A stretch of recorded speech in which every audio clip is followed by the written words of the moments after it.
দুর্গাপুরে ফের কাঠগড়ায় তৃণমূল, গ্রামবাসীদের ওপর ফের হামলার অভিযোগ। কাঁকসায় রাস্তা নিয়ে গ্রামবাসীদের সঙ্গে এসআর এনার্জি কর্তৃপক্ষের সমস্যার সমাধান সূত্র মিলেছে আগেই।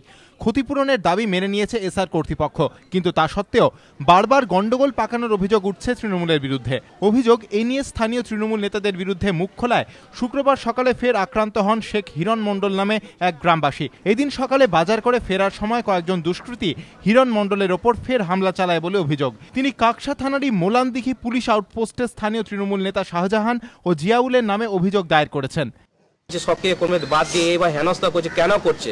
আজ যারা দুদিনে সিপিএম পার্টি মার গোড়াল খেয়ে পড়ে আজকে পার্টিতে ক্ষমতা এসেছিল তারা ছিল, কিন্তু তাদেরকে বাদ দিয়ে আজ লাল টিএমসি ও সিপিএম থেকে এসেছে, তার দিকে আজ অধিকার অগ্রাধিকার। কেন এটা হচ্ছে? আমরা যে জীবন বাজিয়ে রেখে আজ পার্টি দলটাকে ক্ষমতা নিলাম, তাহলে আমাদের কি মার গোড়াল খাওয়ার জন্য, আমাদের কি লাত গোড়াল সারা জীবনটা কি এরকম খেতে হবে আমাদেরকে?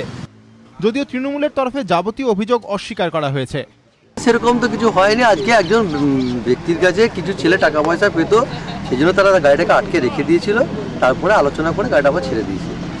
আচ্ছা, মানে এমনি পার্টির সাথে এর সঙ্গে রাজনীতি কোনো সম্পর্ক নেই।